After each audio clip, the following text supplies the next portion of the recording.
Nós viemos na década de 90 para cá, né? Na década de 90. Exato, nós viemos refugiados por uma situação de guerra, né? Nós viemos para o Brasil, chegamos primeiramente em São Paulo, aí de São Paulo nós fomos para a cidade de Uberlândia, aí de Uberlândia eu atravessei a fronteira para o Goiás, mas meus pais ainda moram em Uberlândia, Minas Gerais. Jóia. E qual que foi a situação? Por que vocês vieram para o Brasil? Por causa da guerra. Você pode contar um pouco para mim? Posso. O sul do Líbano, né, é muito próximo ao Estado de Israel, né? Então, a parte do sul do Líbano, ela foi um lugar muito atacado, né, pelos exércitos israelenses, né? Então, tem algumas partes do Líbano que hoje ainda é de domínio israelense. Então, os exércitos, né, libanês se posicionavam ali, né, para lutar contra Israel, porque era a região onde você tinha acesso ao alvo, né, onde você tinha um certo distanciamento, você poderia atacar o seu inimigo, né, que era o Estado de Israel. Então, aquela região ali, basicamente, né, ela foi bastante destruída, né, foi bastante dizimada por guerras, né. Então, o pessoal que morava ali ao sul do Líbano, né, aquelas cidades, principalmente até mesmo onde aquela mulher lá de Mateus 15, fala sobre a mulher sírio-fenícia, né, o Marcos chama ela de Cananeia, mas aquela região ali, ó, porque é um entroncamento, né, Israel e Líbano, né. Então, essa região do sul do Líbano, né, foi uma região bastante dizimada, danificada. Então, assim, a grande população árabe hoje, a grande população libanesa que se encontra hoje no Brasil, né, na sua grande maioria, eles vieram por causa da guerra, né, eles vieram para refugiarem, né, em primeiro lugar, por causa da guerra. Às vezes as pessoas, elas têm uma má interpretação, né? Eu estou acostumado com isso na minha vida, né? Acho que o cristianismo acresceu muita coisa na minha vida, né? O cristianismo, ele trouxe muita revelação, né? O cristianismo trouxe muito amor, o cristianismo, ele trouxe muita graça, né? O cristianismo, ele trouxe muita domínio próprio, muita misericórdia. Então, assim, as pessoas, elas não têm noção, né, de como um refugiado chega no Brasil, independente da origem. Pode ser um haitiano, pode ser um angolano, pode ser um paquistanês, pode ser um sírio, pode ser um libanês, pode ser uma pessoa oriental, pode ser uma pessoa asiática, uma pessoa africana. Em toda a composição desse refugiado, sempre tem uma alma, né? Sim. Por exemplo, eu sei que daqui um pouco... num dado momento não vai ter como fugir da questão do islamismo, né? Então, cada pessoa, né, cada refugiado, ele tem na sua essência uma alma, né? E dentro dessa alma repousa sonhos, esperança, né? Repousa anseios, né, projetos. Só que, infelizmente, por o seu país viver uma situação drástica, viver uma situação melindrosa, talvez ele não consiga realizar os seus grandes sonhos lá, porque a região onde ele morava foi destruída, a geração onde ele está passando por um momento conflituoso. Então ele migra, né? E quando nós olhamos para o Brasil, os libaneses, os árabes olham para o Brasil, olham com bons olhos. Por que com bons olhos? Porque existe uma relação diplomática desde a época de Dom Pedro, né, quando Dom Pedro levava as coisas do Brasil para o Oriente, né, aquela parte ali do Líbano, levava aquilo que tinha de melhor no Brasil para trocar, né, com aquilo que tinha no Líbano, na Síria, de melhor. Então isso a gente vê que esse acordo diplomático, comercial, existe desde a época de Dom Pedro, né? Dom Pedro abriu as fronteiras para os árabes aqui, né? E aí começou a migração. Essa migração não é de agora. Nós temos relatos de famílias árabes que vieram em séculos passados, né? Em anos, né? Passado. Então sempre houve essa relação diplomática muito amistosa, justamente por causa dessa relação diplomática, né? Então, quando um libanês olha para o Brasil, a primeira coisa que ele olha com esperança. Porque você chega aqui no Brasil, olha o que nós temos, né? Não nesse momento que nós estamos vivendo um confinamento, né? Mas eu digo, você chega no Brasil, o que você encontra no Brasil? Você encontra, de repente, uma liberdade que você não tinha lá, né? Você encontra aqui um direito de ir e vir que não tinha lá, né? Não só no Líbano, mas demais países árabes, né? Demais países do Oriente, onde as pessoas migram, ou também em países africanos, em países asiáticos. Então, o Brasil é visto com muito bons olhos pelo imigrante, né? Por isso que o refugiado, por isso que o Brasil é esse celeiro de países, de nações, essa mixigenação de gente, né? O Brasil recebe bem todo mundo, o Brasil abraça todo mundo, né? Acho que isso está na alma do brasileiro, né? Está dentro do contexto cultural, né? Acho que isso faz parte da cultura do brasileiro. E o fato interessante é que isso abrange todo o Brasil, né? Eu viajo, né? Eu tenho o privilégio hoje de ser itinerante, viajar pelo Brasil ministrando a palavra, e o Senhor não encontra isso só num determinado ponto. Vamos supor, lógico que existem formas de amor diferentes. Em cada estado, a manifestação de amor é diferente. Em alguns estados, você vai chegar, a pessoa vai te dar a cama para você dormir, da casa dela. Em outros estados, eles vão fazer questão de te colocar em um hotel muito melhor do que a própria casa que eles residem. Em alguns estados, eles vão te dar alguma coisa que eles têm de valor para que você vá. Em outros estados, eles vão te dar o abraço e vão te dar demonstração de amor e carinho. E isso é interessante, né? Isso está intrínseco no brasileiro, né? Então, assim, o Brasil é visto com muito bons olhos para todos os imigrantes ou queiram refugiados, né? Que vêm para cá. Que legal, que legal. E você está dando um dado interessante. Em 2018, nós recebemos mais de 1.000 refugiados. E o que computava mais de 11.000 refugiados registrados no Brasil. E 36% deles eram sírios. Por causa daquela guerra que houve, né, pastor Eliel? Isso. E você chegou a ver alguma coisa dessa guerra? Sim, vi. Até meus 9 anos de idade eu acompanhei tudo. Até perdi uma irmã na guerra, né? Nós tivemos um fato muito doloroso na nossa casa, que perdemos uma irmã.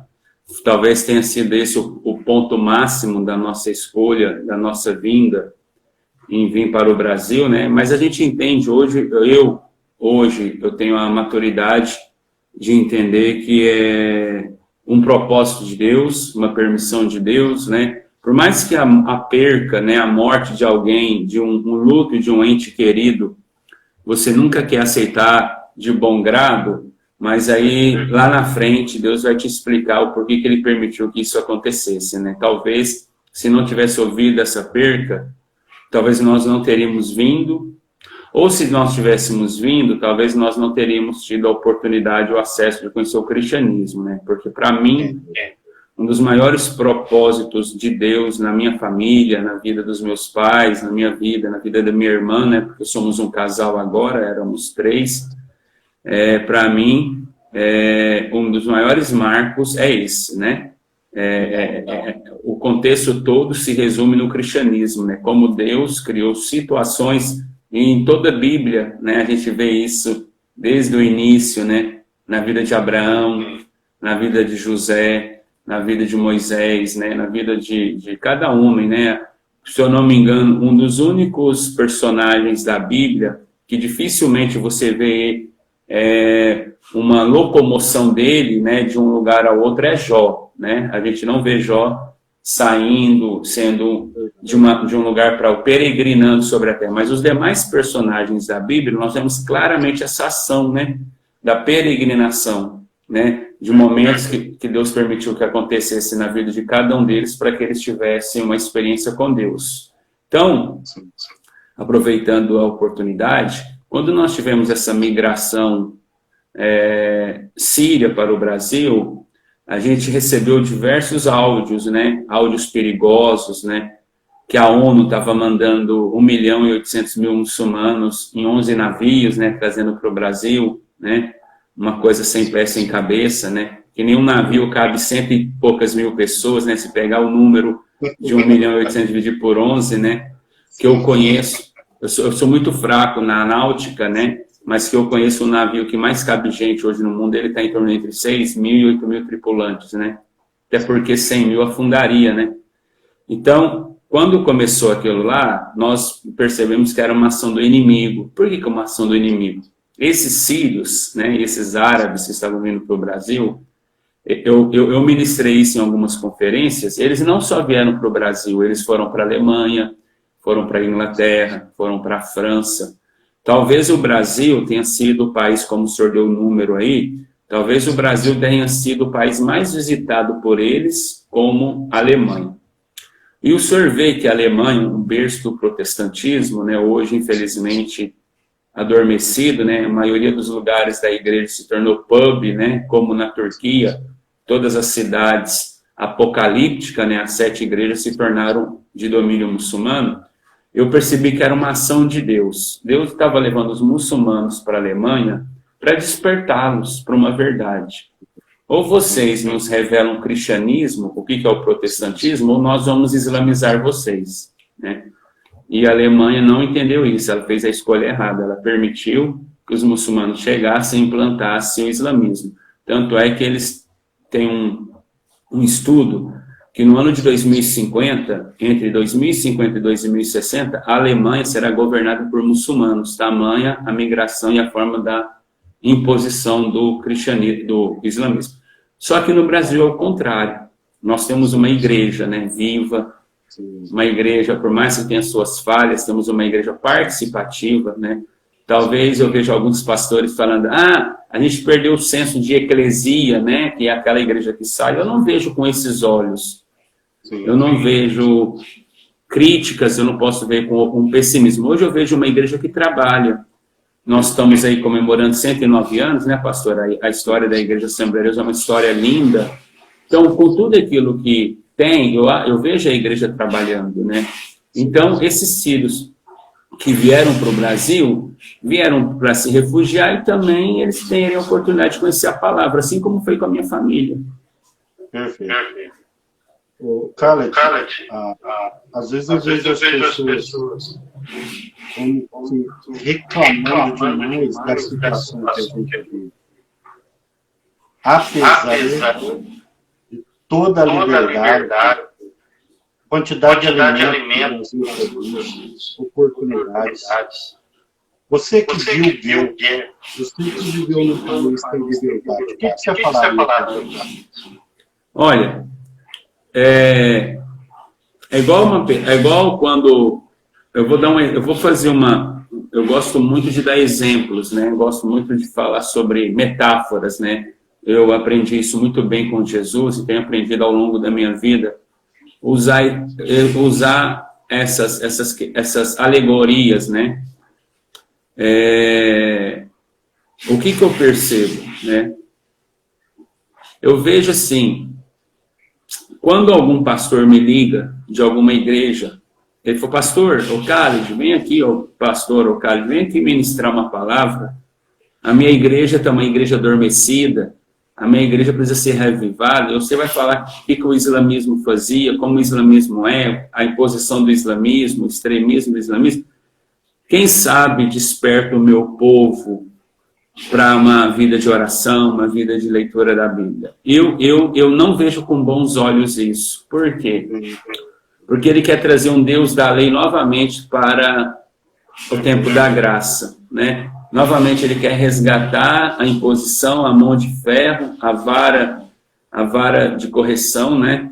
Para um momento da graça. Lógico que a graça é uma situação muito mais apurada e difícil do que a lei, né? Hoje a gente acha que a graça tudo pode, não, é muito pelo contrário. Antigamente o adultério era o ato, hoje o adultério é olhar. Antigamente o homicídio era matar, hoje o homicídio é odiar. Então, o que eu vejo, pastor, é decisões. Eu gosto muito dessa palavra, decisões. Cada dia nós decidimos ser aquilo que queremos. Cada dia nós decidimos ser o que queremos viver. É muito difícil você tentar obrigar a pessoa ou dizer que o Brasil é apático, o Brasil é omisso, as pessoas estão preguiçosas.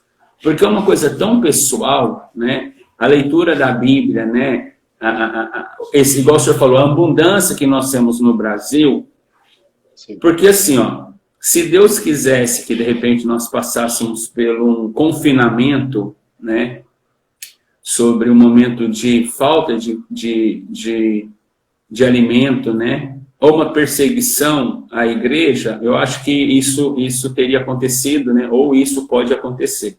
Aí só lá na frente, depois de situações assim vividas, de fome estabelecida, de guerra declarada e de perseguição, só depois de tudo isso que eu acredito que eu ou a outra pessoa poderia saber o que é. Por mais que eu tente explicar o que é uma guerra, na mente da pessoa, ela nunca vai conseguir entender. Perfeito. Por exemplo, fome. Por exemplo, nós temos no Brasil lugares que nós sabemos de histórico de famílias que, por exemplo, em Minas Gerais, nós temos o Vale de Jequitinhonha, lá tem pessoas que passam fome. A gente faz um trabalho no Piauí, um rally, chama Rally Missionário, né? Nós vamos anualmente para lá, nós temos indícios de pessoas que passam fome. Mas nós que vamos lá trabalhar, nós que vamos lá ajudar as pessoas, quando nós chegamos lá, nós encontramos situações entristecedoras, mas nós não temos ideia do que aquelas pessoas estão vivendo, porque elas vão ser ajudadas por nós 4 ou 3 dias. Perfeito. Eu já tentei explicar para as pessoas o que é uma situação de guerra. Algumas oportunidades eu não fui muito bem interpretado, né? Em outras oportunidades, as pessoas entenderam um pouco daquilo, qual que era a mensagem que estava sendo passada. Em outras oportunidades, as pessoas foram totalmente omissas a isso. Então, assim, é muito difícil senhor lidar com o ser humano, né? Você tentar explicar para ele, mostrar para ele o que é tudo isso, né? Mas é lógico que é uma situação deplorável, é uma situação, assim, desumana. A palavra que eu possa resumir. Nenhum ser humano merece passar pelo clima de uma guerra, porque é desumano. Desumano em todos os sentidos, atrocidades, mortes, dificuldade, fome, destruição. Violência. Não, a violência é presente em todo momento, tensão, preocupação, um alto índice de suicídio, né? Porque os soldados, eles não querem ser mortos pelos inimigos, então eles preferem matar a si mesmo para não serem mortos, porque tende um inimigo ao outro como inimigo, né? E para não morrer na arma do inimigo, né? Porque a pessoa, a mente da pessoa nunca mais é a mesma, né? A pessoa que vive uma guerra, tanto é que quando nós chegamos no Brasil, é muito estranho isso, né? Mas quando nós chegamos aqui no Brasil, o barulho de foguete arremetia a nossa cabeça para a informação de esse barulho que nós ouvíamos lá, não era um barulho proveniente de foguete, de queimas de fogo, né? Era um barulho proveniente de uma guerra. E é muito interessante, porque o trauma que se passa, eu não participei, não fui para a guerrilha, né? Até porque era uma criança, mas o trauma que se passa, que você vive, de cenas que você vê, é muito dolorida. Então, tem coisas que a gente prefere não comentar, não falar, para que não traga a lembrança novamente aquela dor na alma, aquela dor do que lembra. Por exemplo, minha irmã, né? A gente perdeu nossa irmã por causa disso, né? Então, é muito doloroso. Então, assim, é uma situação desumana. Você vê, às vezes, guerra de tráfico, né? Da polícia, né? Então, estamos aí num momento onde nós estamos vendo isso, né? Cada dia mais nas nossas mídias. É 0,0001% do que é uma guerra, né? É o nível easy, né? Perto do que é a nível hard de uma guerra, né? É totalmente antagônica as diferenças, né? Em resumo, senhor? E de maneira geral, a gente pode dizer que a gente está numa situação muito confortável. Olha, Eu digo que quanto mais confortável, mais relapso nós seremos, né? Eu falo que uma das coisas que eu percebo hoje, né? Agora eu tenho que entrar dentro do cristianismo, porque é uma área que eu tenho vivido minha vida, né? Eu não vivo mais no islamismo, né? Então, todas as vezes que Deus nos dá uma folga, nós folgamos contra Ele, né? Todas as vezes que Deus nos tira do momento do deserto, nós fazemos geralmente igual o povo hebreu. Todas as vezes que nós saímos da escravidão do Egito, nós erramos. Então isso se tornou um ciclo na história dos hebreus, nas histórias dos judeus, e tem se tornado esse círculo vicioso também, que acompanha a humanidade, né? Todas as vezes que Deus te tira da escravidão do Egito e te traz para a preciosa luz, e você está a caminho de Canaã, né? A gente vacila, a gente erra. Então é como alguns teólogos, né? É como alguns pregadores, alguns pastores dizem, né? Deus não pode tirar alguém do deserto, né? Senão esse alguém ele pode se desviar. Eu não vejo por aí, porque eu acho que nenhum ser humano, por mais Abraão que seja, né? Por mais Jó que seja, não conseguiria passar muito tempo no deserto. E eu acredito que são exemplos do deserto, são exemplos da guerra, exemplos da dificuldade, que me fazem treinar para a mudança. Por exemplo, eu estou acostumado a eles sempre brincarem comigo, né? Todo árabe é pão duro, né? Todo árabe é controlado, né? Todo árabe, ele não gasta dinheiro à toa. Realmente, por quê? Quando o senhor estava no deserto, o senhor sabia o quão difícil era o senhor conquistar o dinheiro, conquistar aquele bem. O senhor sabia o quão difícil era o senhor ter alguma coisa. Então, quando essa alguma coisa chega até as suas mãos, então o senhor dá valor. Mas o senhor dá mais valor por aquele que nunca teve a falta de nada. Porque aquele que nunca teve a falta de nada, ele não sabe o que é nunca ter. E aquele que nunca teve, quando tem, ele dá mais valor sobre aquele que sempre teve. Porque ele entende a dificuldade que é ganhar isso. Então, eu entendo o seguinte, o deserto que nós vivemos, eu não quero mais para lá voltar. Mas hoje eu vivo como se eu estivesse lá ainda, não na questão de sofrimento, mas na questão de prudência, na questão de coerência, na questão de posicionamento. E Paulo vai descrever isso nas suas epístolas, ele vai nos dar o exemplo claro disso, né? Então, a gente tende a ver isso, né, de uma forma muito deturpada no nosso meio, né? Eu tenho algumas coisas que eu vejo alguns irmãos dizendo, é como eu fui convidado para pregar numa igreja, o mesmo argumento que eu usei há tempos anteriores, do pastor ter me ligado e falado sobre que a igreja precisa ser avivada, eu disse para ele, pastor, o senhor ligou para a pessoa errada. Eu não sou espancador de noiva, né? Eu não consigo ter essa visão de espancar a noiva, né? Eu fui chamado para adorná-la. Nenhum homem, pastor Eliel, nenhum homem, por mais justo que ele seja, por mais correto que ele seja, por mais santo que ele seja, por mais certo que ele seja, ele tem um direito, e a Bíblia nem o qualifica para ele espancar a noiva. Não, nenhuma igreja. Paulo, quando ele fala para que Timóteo exorte a igreja, corrija, ele fala com toda mansidão, né? Não diz assim, ó, vá, pregue, seja insistente, seja possessivo, seja dominante, não, em nenhum momento a Bíblia, porque a Bíblia fala que a ira, o ódio, a porfia, ela discorre frutos da carne. O fruto do Espírito é longânimo, benigno, bondoso, pacífico. Toda exortação, se ela não partir de um sentido de amor, eu falo que é o islamismo dentro da nossa religião, é o extremismo dentro do cristianismo. Sim. Isso é muito sério. Eu vim de uma ideologia de extremismo, né? E as pessoas, quando elas associam, elas esperam a mesma coisa de mim no púlpito. E quando elas olham, né, e ouvem eu ministrar, eu falo assim, eu não acredito. Por quê?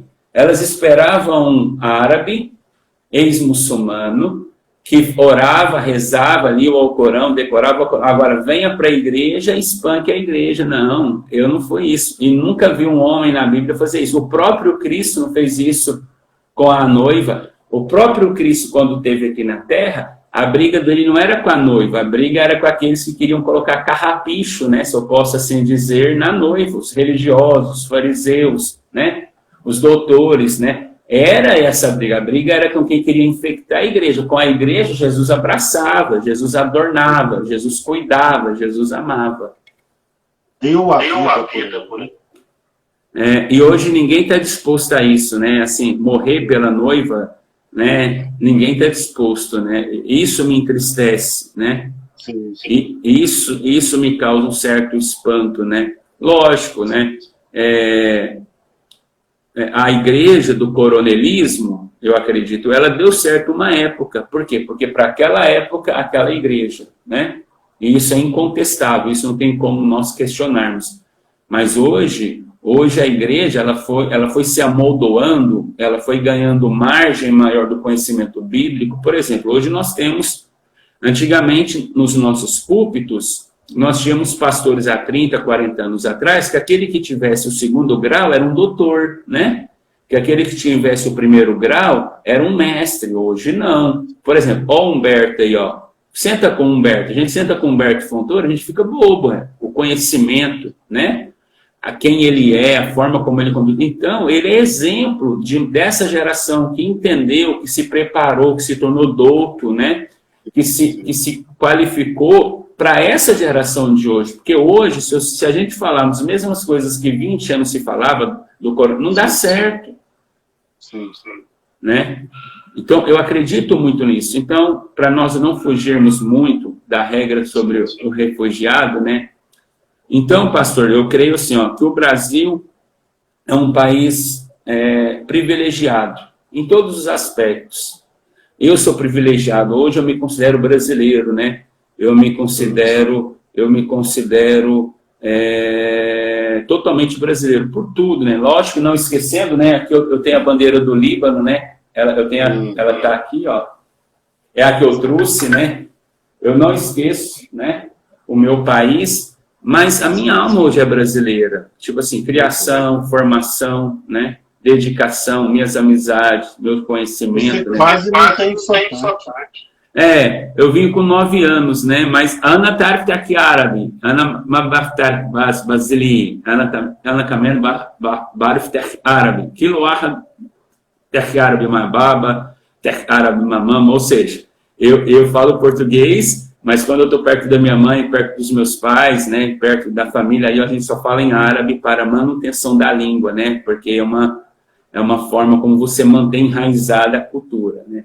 Então, isso é muito interessante. Então, assim, eu vim para esse país, né? Meus pais vieram, assustamos com a cultura, né, pastor? Porque a diferença é gigantesca. Imagina. Né? Língua, vestes, comida, alimentação, a forma de ser, né? De se lidar um com o outro. O árabe, pastor. E aqui, aproveitando essa janela de oportunidade, o árabe é homens muito amorosos, né? O senhor vê que é muito caliente, né? Os árabes, os homens chegam, se abraçam, dão um beijo um ósculo santo, né? Os primos, os amigos, os tios. Isso vem de encontro, né? Bate de frente com a nossa cultura que não, né? Às vezes você vai cumprimentar um irmão na igreja, ele trava o braço assim para você não chegar nem perto dele, né? Ele trava o braço assim, o máximo que ele permite é você segurar a mão, né? Isso foi um choque, né? Porque faz parte da nossa vida ser pessoas amorosas. Então, a visão que o brasileiro tem dos árabes, né? Agora eu tenho que saber separar o islamismo do homem, né? Sim, sim. O homem cultural árabe, ele é islâmico. O homem cultural, o homem que não é cultural, o homem que é social é um ser humano, né? Perfeito. Então, eu tenho que separar essa pessoa, né? Por quê? Porque qual que é a visão que os brasileiros têm de nós árabes, né? Que todo mundo é terrorista, que todo mundo é homem-bomba, que são maus, são pessoas malignas, são pessoas maldosas, né? Tanto é que essa época de 2018, né? A igreja começou a fazer uma cruzada contra os muçulmanos. Não vamos orar deixando eles virem aqui, não. Eu recebia ligação todos os dias, mensagem, né? E, na verdade, a igreja não entendia que Deus estava mandando os filhos de Abraão para o Brasil para conhecer a verdade. O que a igreja fez? levantou uma barreira, né? Fez uma cruzada, igual houve ali no Oriente, né? Saladino contra todos os outros, as cruzadas que surgiram ali. Infelizmente, eu pago um preço, cara, até hoje ainda, né? Eu ouço gracinhas, né? Eu ouço gracejos, eu ouço um pouco de zombaria, né? De depreciação com o meu povo, né? Porque a gente não entendeu, e talvez seja uma das maiores dificuldades nossas, né? Porque assim, a gente trabalhar, a gente faz o que for preciso, né? Eu já trabalhei de tudo na minha vida, desde de catar coisa na rua, entregar coisa na casa dos outros, né? Fazer mudança, descarregar caminhão de piso, trabalhar de servente, isso eu nunca escolhi serviço, né? Fui estudando, fui me qualificando, né? Cheguei a lugares que eu nunca imaginava que eu fosse chegar na minha vida comercial, na minha área profissional. Mas a nossa maior dificuldade não é nem nem da questão da adaptação ao dinheiro, mas essa relação, né? E não só eu, né? Acredito que os africanos passem por isso, né? Os haitianos que estão aí derramados no nosso país, né? Aqui em Goiânia, acho que em Guanápolis tem muito, né?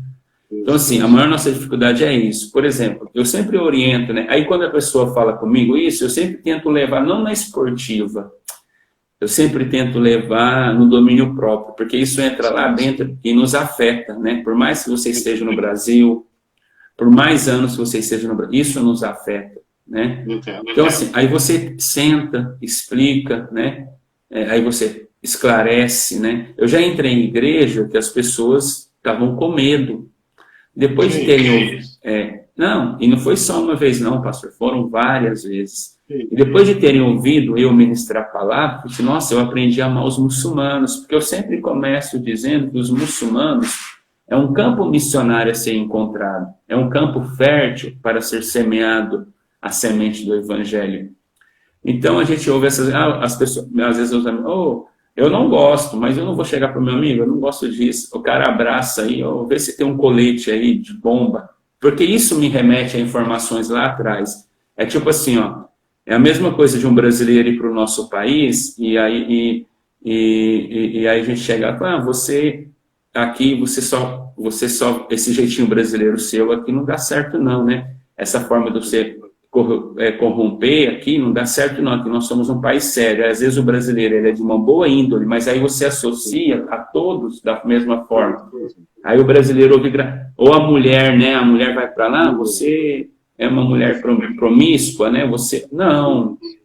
Então assim, é muito difícil você lidar, e é muito mais difícil você tentar explicar isso para uma pessoa que não quer entender. É por isso que eu disse para o senhor anteriormente que a questão da fome, a questão da necessidade, quem nunca passou, ela nunca vai saber o que está acontecendo, né? Então, assim, as pessoas falam assim para mim, você é muito gentil, né, Khaled? Você é muito dado, você é muito oferecido, né? Tipo assim, você é muito amoroso com as pessoas, então as pessoas vão te decepcionar, as pessoas vão te frustrar, as pessoas vão ter dupla interpretação ou vão te mal interpretar pela sua forma como você trata todo mundo educadamente, né? Nunca faltou respeito com ninguém, né?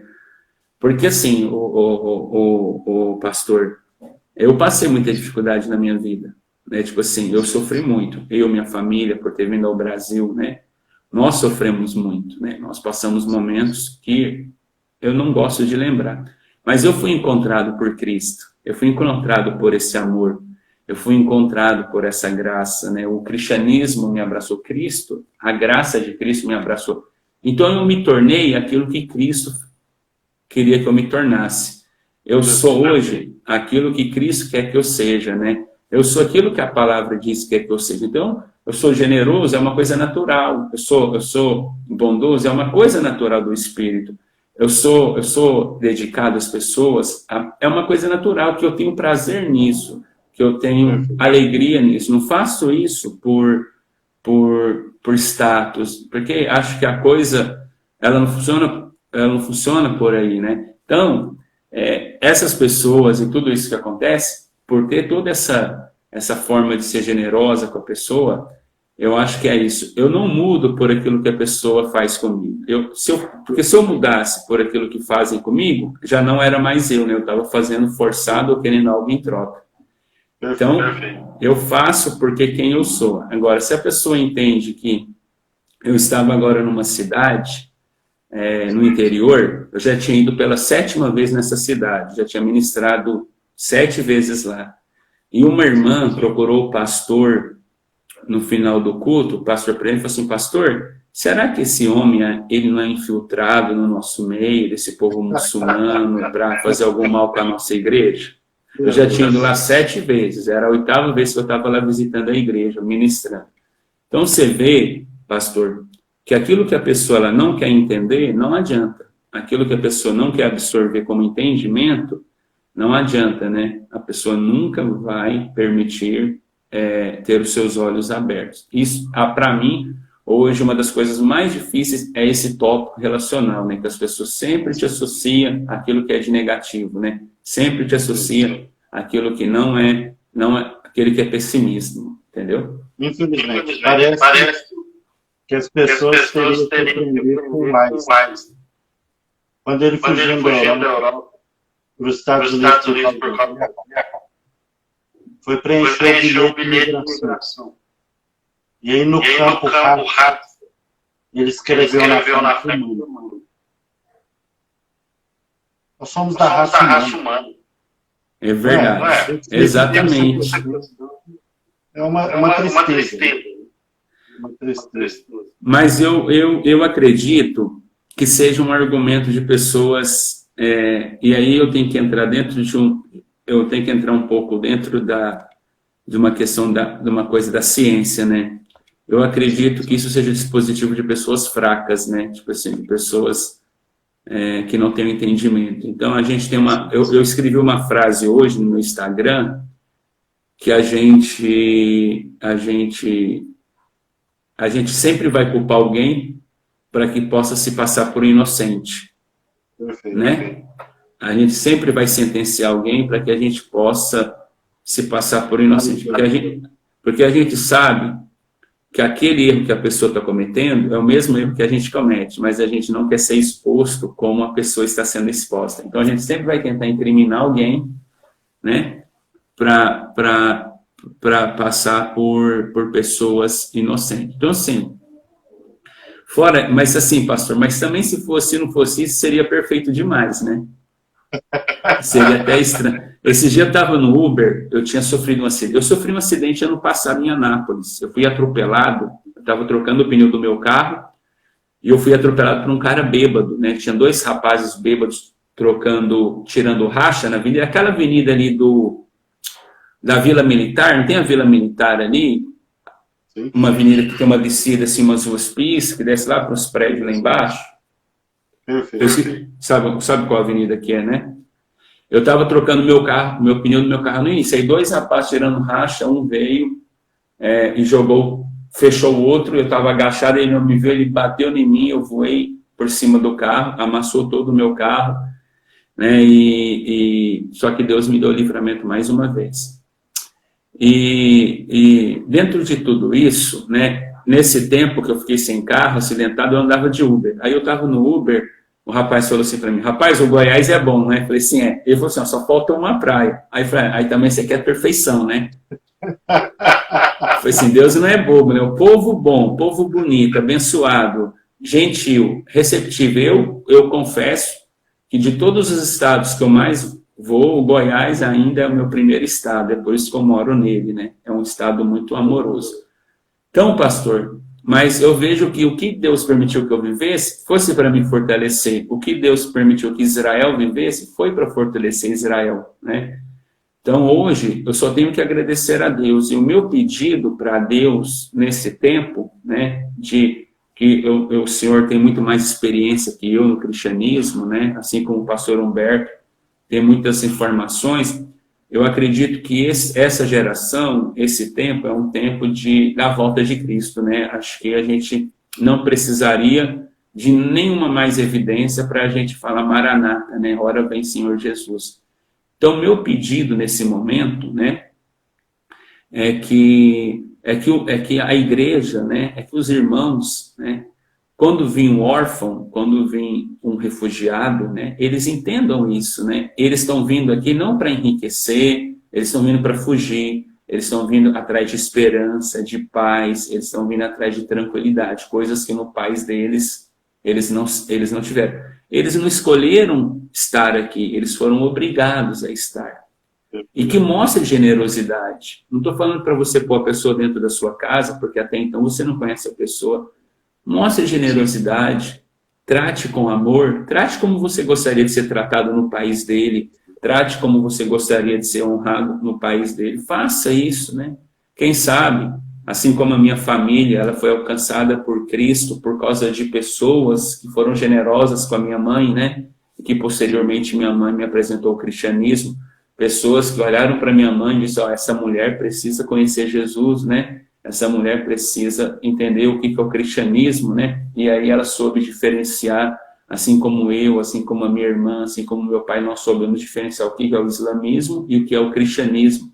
Então, se eu estou hoje aqui é porque alguém lá atrás acreditou na gente, né? Se minha família hoje toda é cristã, é porque lá atrás as pessoas olharam um refugiado buscando ajuda, né? Buscando esperança. E nós encontramos esperança no Brasil. A gente fala assim, Khaled, você sairia do Brasil hoje?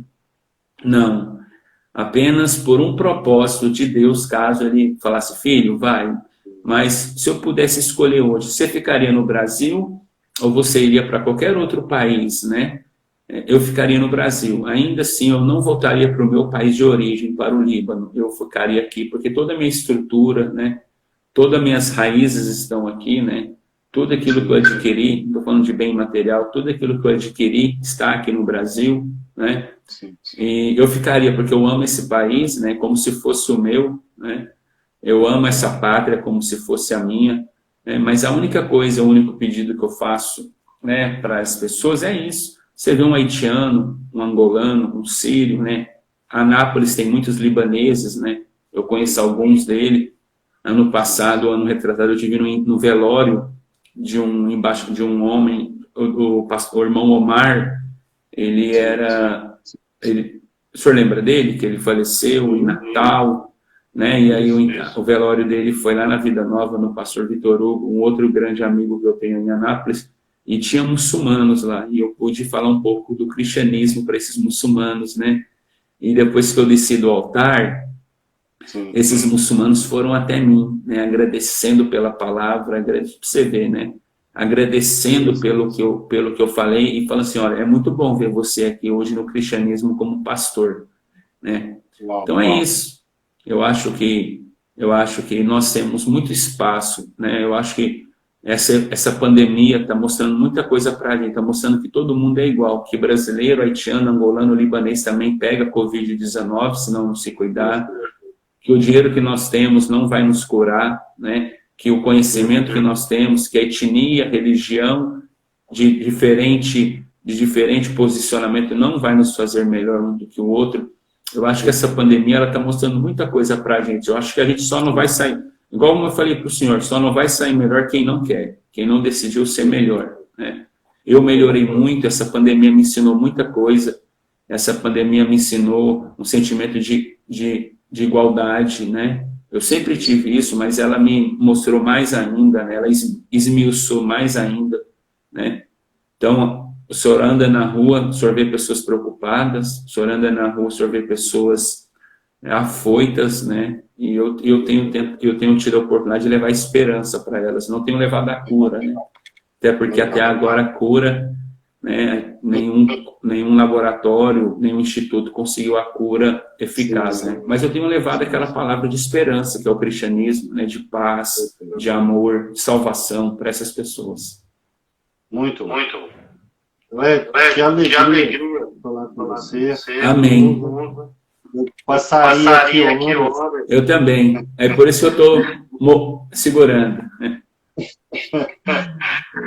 Nós estamos aí com praticamente 4 minutos para terminar. Eu vi mesmo. Eu queria deixar com você. Eu sei que você já me deu muitos conselhos, muito saudáveis, que eu Nota 10, eu concordo. O que mais você falaria? O que eu falaria, agora eu vou usar um pouco do conhecimento, né, que eu tenho, bíblico, né? Eu amo a Bíblia, né? É a minha paixão, né? Onde eu vou, onde eu paro para ler, né, ela. É interessante, pastor, que Isaías 60, né?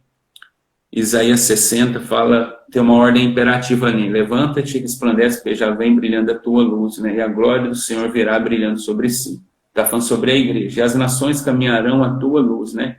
Está falando sobre Israel. Nos versículos, por volta do versículo 8, 9, fala assim, ó: e as ovelhas de Quedar e de Nebaiote subirão ao meu altar e trarão sacrifícios, e eu aceitarei os sacrifícios agradáveis.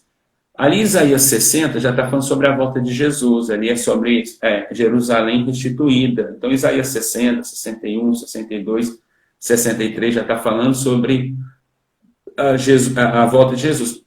E as ovelhas de Quedar, pastor, e as ovelhas de Nebaiote são os dois filhos mais velhos de Ismael. É as nações árabes, é as nações muçulmanas. Então Deus está dizendo que a volta de Jesus, ela aconteceria quando os dois filhos de Abraão, Isaac e Ismael, se unissem. Quando lá em Israel, ou aqui no Brasil, cristãos e muçulmanos fossem um só corpo. Quando lá em outros países, judeus e muçulmanos se tornassem um só, filhos. E aí nós entenderíamos que a volta de Cristo está muito próxima. Que nós façamos isso. Que nós entendamos que além de todos os sinais, Mateus 24 vai dizer, ainda não é o fim. Quando é o fim? Quando os dois povos se unirem. Quando Ismael e Isaac passarem a ser um só povo. Quando isso acontecer, e eu sei que vai acontecer porque a Bíblia me diz que vai acontecer, a volta de Cristo estará muito próxima. Que você entenda que cada refugiado merece ser amado. Que o mesmo voto de confiança que você gostaria de ter lá no país dele, é o mesmo voto de confiança que ele quer ter de você no seu país. Que você o ame. Você está semeando numa área, numa terra fértil. Você colherá como as pessoas que semearam o evangelho na minha família têm colhido. E eu agradeço muito, senhor, a oportunidade. Sim. Muito bom. Carlos, muito feliz. Muito grato. Amém. Espero que essa pandemia passe rápido para a gente se encontrar presencialmente. Amém. E a todos vocês que participaram também, fico um abraço. Eu também deixo um abraço para todos um. E a nossa gratidão. Obrigado. Deus abençoe muito. Obrigado, meu amigo. Eu espero, quando eu for em Anápolis, eu aviso o senhor. Por favor. Vai ser Farei isso. Muito obrigado. Tchau, gente. Tchau, gente.